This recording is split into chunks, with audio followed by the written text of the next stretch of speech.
Hello, and welcome to our first episode of Bliss Your Business. I'm Omri Revach, and I'm thrilled to be your host on this transformative journey. You know, for years I've felt torn between two worlds, the realm of personal growth and the demands of the business world. I always dreamed there could be a way to bring these together, to create workplaces where people thrive and businesses flourish. Today, I'm excited to tell you that the dream is becoming a reality. A little over a year ago, I met an extraordinary man named Meir Boukris. Meir shared with me a story that touched my heart and ignited my imagination. He told me how his diamond group of companies, spanning multiple countries and cultures, had been transformed. Not just in terms of profit and productivity, through those certainly improved, but in the very spirit of the organization. Meir spoke of workshops that went beyond traditional training, of practices that tapped into something deeper within each employee. From the manufacturing floor to the boardroom, people were coming alive, finding joy in their work and achieving things they never thought possible. As I listened, I felt a spark of recognition. This, I thought, this is what the business world has been missing. This is how we make the next great leap in human potential. But Meir's vision didn't stop there. He wanted to share these transformative practices with the world, to help other organizations discover this beautiful synergy between personal fulfillment and business success. And in that moment, I knew I had to be part of this journey. That's how Bliss was born. And that's why we are here today. In this podcast, we will be exploring the unconventional wisdom that's reshaping the business landscape. Whether you are a CEO grappling with big decisions, a team leader trying to inspire your people, or simply someone who believes work can be more than just a paycheck, this podcast is for you. Today we have the privilege of hearing from Meir himself. He will share the story of his company's transformation and the profound impact it had not just on the bottom line, but on the lives of his employees. So dear listeners, are you ready to explore a new way of doing business? A way that honors our humanity while driving extraordinary results? Then let's begin. Welcome to Bliss Your Business. Meir, thank you for being here. It's my pleasure. Let's deep dive and talk about the business challenges that you faced and how you turned a company that created debt into a highly productive and profitable company. Yes, thank you, Omri. As I said, it's a pleasure to be hosted by you. Thank you. Bliss was born because of few events that happened that ended up with a success story.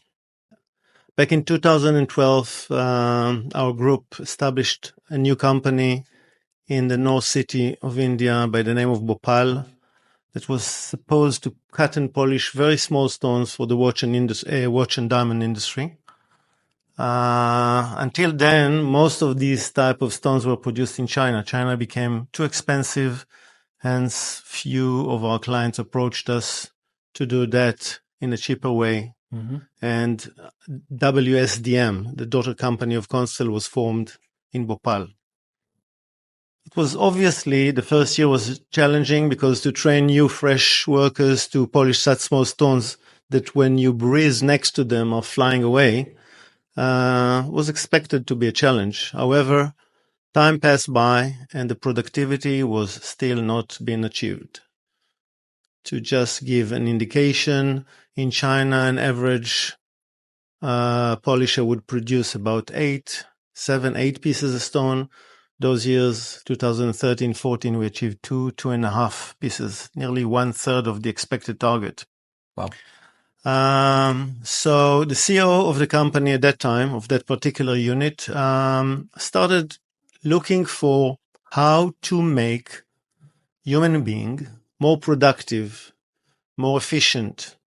It was not automated. It was really manufactured by human being. And that's the first time he approached Amit, one of the founder members of Bliss. Amit specializes in energy, transmission of energy, flow of energy. And I remember he didn't even share with me that he brought Amit to the factory and they started moving some of the tables, changed the entrance to the room, requested permission from some of the workers to transmit energy, healing energy during working hours. And after getting their approval, we did a test and things start moving. It was like, what? So the next, it's so surprising especially for the Western culture, culture. Absolutely. It was what? I want to meet Amit. So I found myself landing in Pune, sitting in Maharashtra in India and meeting Amit. And before Amit, actually Amit referred me to his teacher and partner, GD, where I spent quite some time and really was amazed with the approach.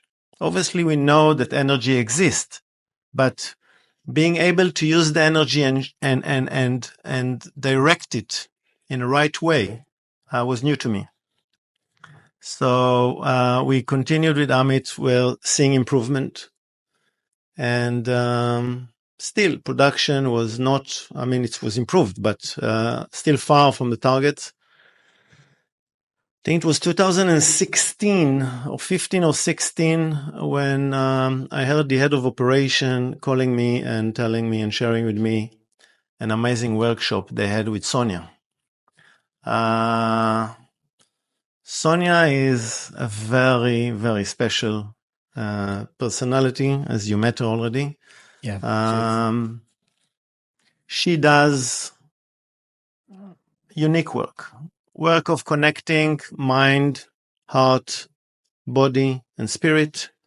Mind that connects us to our feminine and masculine energies. Works that is doing a lot of constellation and alignment of energy towards a goal and a target. Things that, again, I never heard before. So, as the previous story, I found myself meeting Sonia in Mumbai. She is running a foundation called Touching Lives that takes children from the slums, the poverty area, to university, and amazing area. And she did a sort of an experiment on me and on my wife, and it was like, wow, it was overwhelming. The feeling of the experience and the free feeling after such an experience. So we continue working with Sonia and with Amit. We obviously had other conventional and some non-conventional teachers and instructors doing different workshops in the organization. However, Amit and Sonia by that time were definitely de-dominated and joined in 2017 or 18 by Thomas, another member of Bliss, who is specialized in mindfulness to all its layers. It can be to a simple worker, and it can be to a head of an organization on the highest level, talking about the connection between actual spirituality and our cognitive world, our science and spiritual. There's a lot of overlapping that been lately recognized by scientists. So the three of them are the founder partners. The company in 2016 reached a peak of 8 pieces a day, nearly 3 times more. Productivity shot up, obviously profitability shot up. And at that time, I knew that there is something beyond these people. How long it took for this shift to happen? I would say if I concentrate it, and we started concentrating it later on, I would say about a year and a half. It depends how intensive you would like, and you will decide to take it. It's amazing. It's amazing. Indeed.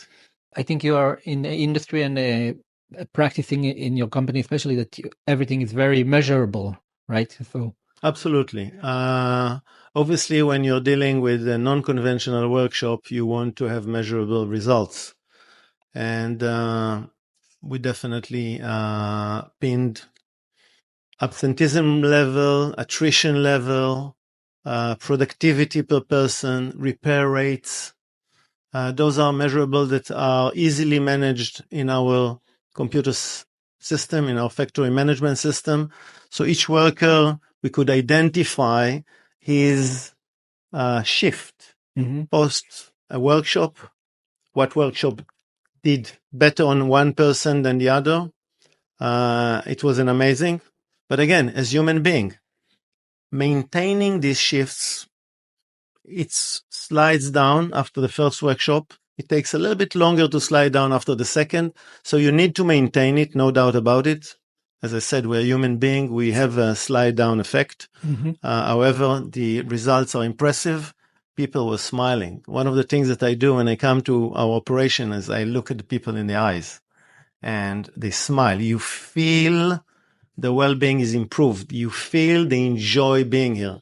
That's by itself worth the entire exercise. yeah. At that time of the shift, who was the people that got these workshops? The CEO of that company started it in its own management of that particular unit. As you mentioned, today we have about 9 or maybe more units. That time we had maybe 6 or 5. So the management of that unit. When I was exposed, immediately I took it up to the head of the organization. Started with me. At that time, I was still the CEO of the organization. And we've done a couple of days workshop, which were amazing, including managers that were completely down to earth and were like skeptical about the outcome. And some of them, I think, had their experience of their lifetime. So yeah, it was a success. And this is a multinational level, right? 100% multinational. I think the first workshop in 2016 or 17, we were maybe from 4 or 5 different nationalities. Yeah. So it started in a company in India, and then you took it as well to this approach to companies in when you started companies in Africa and. Yeah, we've done it all over. Today it's a practice. Whenever we start a new project, which has a big magnitude in the company, we do a constellation.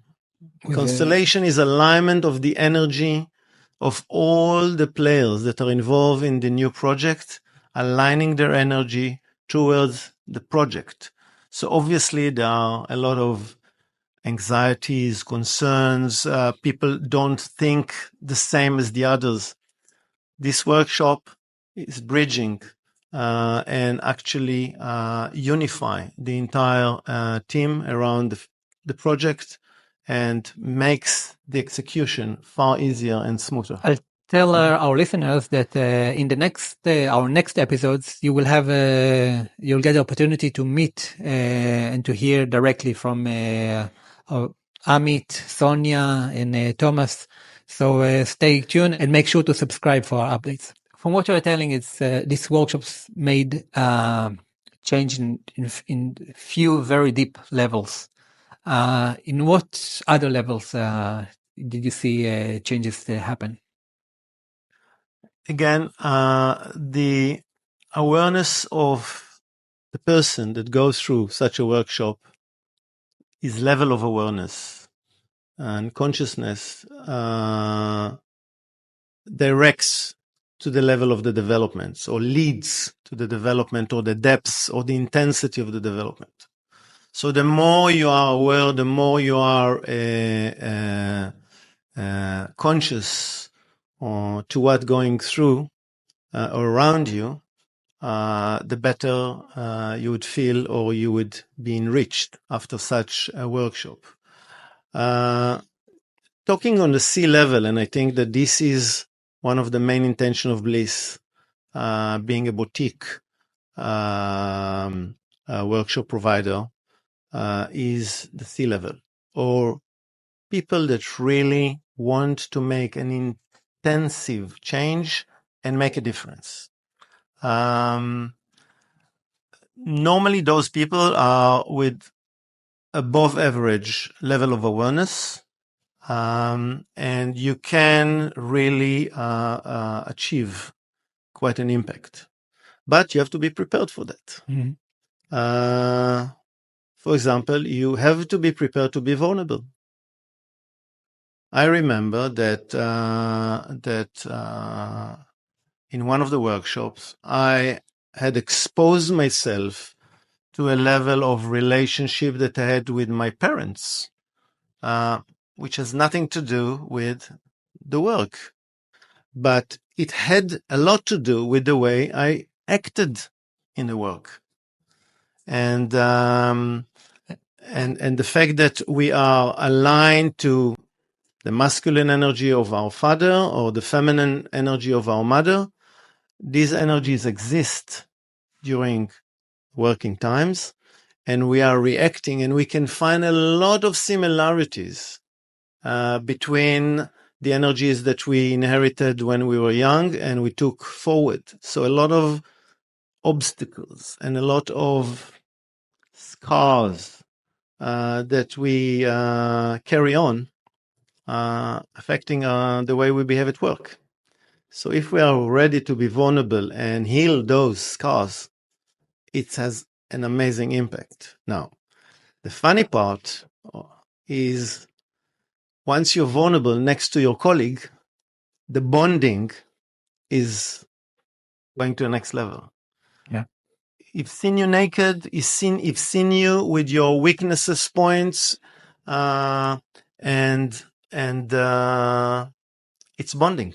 It's great, unbelievable bonding. It allows the energy of harmony to go to another dimension. And whoever believes that most of our life is energy, understand that you're talking about a different dimension of achievement. And I must say on that we experience some of it now in Cyprus with in Sonia workshop, and I saw how she does it in a very easy way or comfortable way that for people to get into her game. Correct. And you don't feel you are absolutely you don't feel. She's so non-intrusive. She's so water. She's so quiet. Things are happening. Yeah. And this is the beauty part of energy. Things are happening by themselves. We are the obstacles. We are making the problems. And yes. From my perspective, it's amazing that you are the frontier or had the courage to bring this kind of workshop to top management level and to whatever I experience and I find that it did something good to me, I like to share with people I love and I care. And and coming back to other measurable, I mentioned productivity. It's something you can measure, but also communication and well-being. People went home and we got feedback from their wives or from their husbands that they felt that something changed in them to the good. Yeah. They are far more aware. They have more patience. They're more interested in what happened to them during the day. Now, when you go home and it's fun to be home, or you enjoy being with your spouse and your family, you come back to work the next morning a different personality. You enjoy what you're doing. When we are operating out of joy and bliss, our production is on a different level. When we do something that is with love, the quality of the product is in different dimensions. Definitely. So that was something that repeated when I visited the factory in Bhopal and talk with few people from the management, and they share with me how it's affected their wife and their attention to the children, how they grew above their ego and started to listen. And it's amazing that it's happening. Correct. Not somewhere in an ashram, but Correct. inside the in work. a factory. Yeah. We actually nearly in each factory we have today, or in each unit, we have a meditation room. We are allowing each and every operator or worker to go to meditate twice a day if they wish. We do not dictate. By the way, it doesn't work by force. It has to be with will. There's no way you will have success if you will push people to do some things that they don't connect. Ask them to try. If they try and they didn't connect, that's fine also. You have to let them go. Each one has his own time for such growth. So, and when the environment is growing, it's pulling up the people. So they will join. Right. Two more examples that I would like to share is a workshop we've done in Pune for some of my friends because I wanted them also to experience. So I brought Thomas to Pune and invited maybe 20 of my friends from different places. Mm-hmm. And we had a 2 days workshop. And again, amazing. People that are coming from a completely cognitive or real estate business that are totally non-spiritual or not aware to spirituality.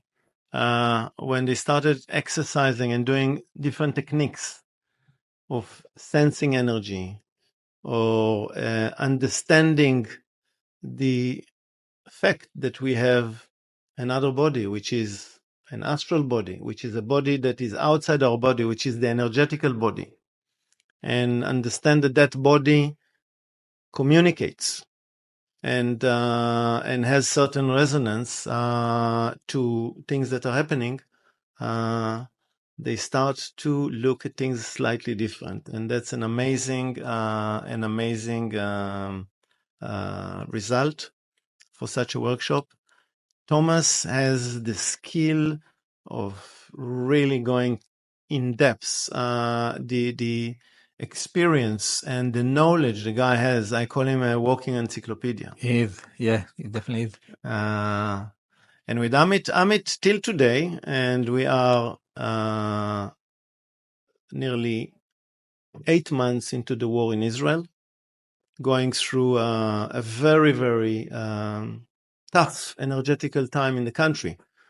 Whenever I come back from abroad to Israel, I feel the energy here.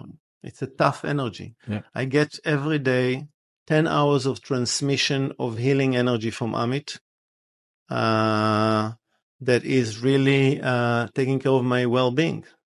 And it's amazing. I feel it, and Orly, my wife, feels it. And people that I love and I offer them and they accept to get it, feels it. It's like what you can transmit with a transmitter from India to the US and I'll feel it. The answer is yes, you will feel it. Energy has no boundaries of distance. Whoever is already working with energy can acknowledge that. Yeah. So yes, it works, and it can work for the well-being of any organization.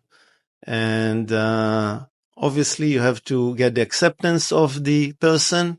But once he accepts and he senses it, he feels the difference. In the beginning, he feels everything is fine, but with the time, or if he stops it, he feels that something changed. So those are two additional techniques that we're using.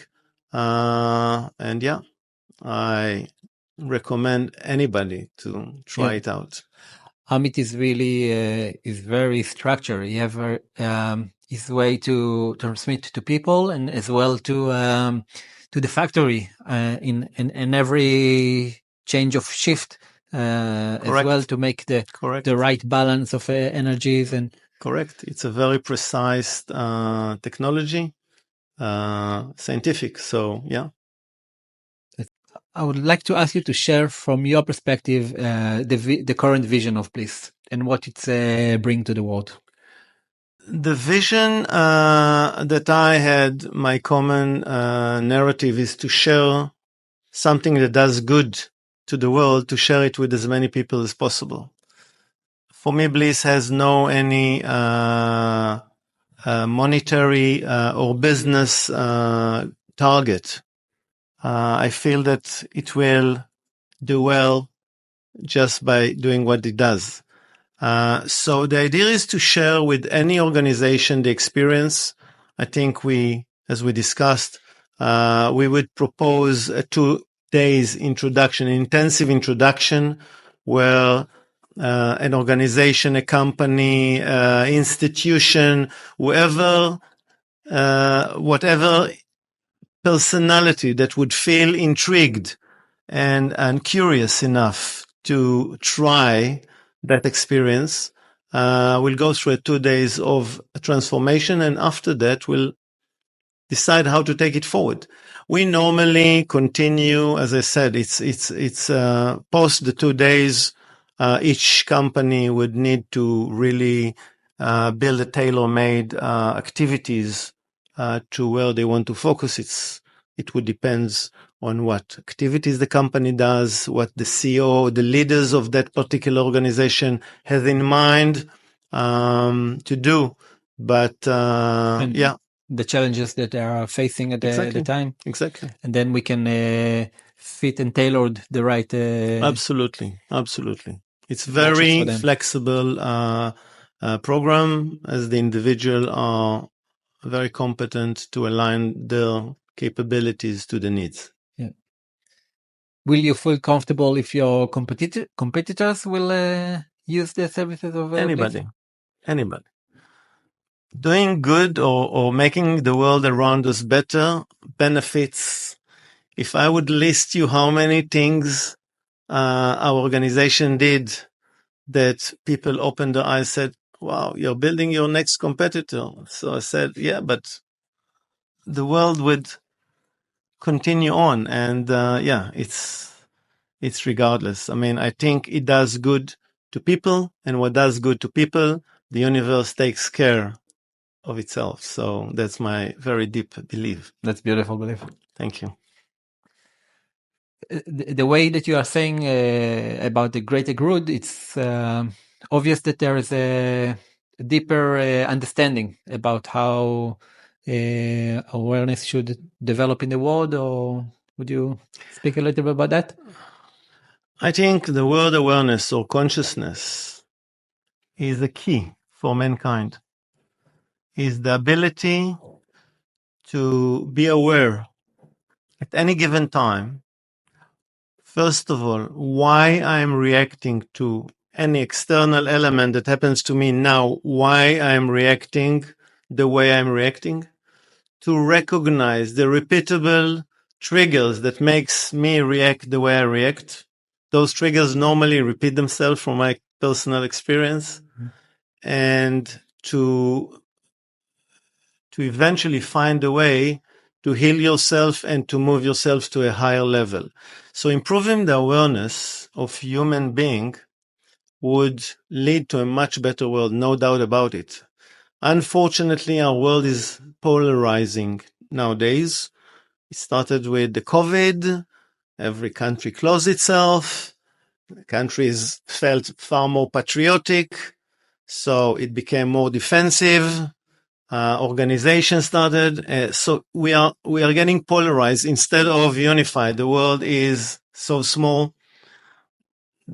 It's so accessible, and there's no place for boundaries. I mean, I don't say that we don't need boundaries and we don't need regulations, but I said that there is much less needed. So awareness would allow us to expand our boundaries and embrace the things around us. And the more aware you are, the more you will be aware of who is sitting in front of you. who is your neighbor, and you will start to be sensitive to the way he is and to his needs. And you will find a golden line in the middle or somewhere in between. And that's what awareness brings. And it implies at work, it implies even more in day-to-day life. So increasing the level of awareness, and I'd love to increase that in youth, kids in the age of 14, 15 and above. If they will improve their level of awareness, we'll have a much better world in the future. Yeah. So that's probably will need to be the next project after. Maybe. After Yes, this. maybe. Wonderful. Meir, I would like to thank you for your time here, but more than that, thank you for acting on your vision. And as I mentioned in the beginning, I think it's necessary to make such change in the world. I think that this is why we are here, not just here in the podcast room, but here all in life. And thank you for the listeners. You're welcome to share this talk with CEOs or owners of organizations, governmental and politics leaders, and I welcome you to subscribe to our updates and so you'll get notified on the next chapters that will come. Thank you. Thank you.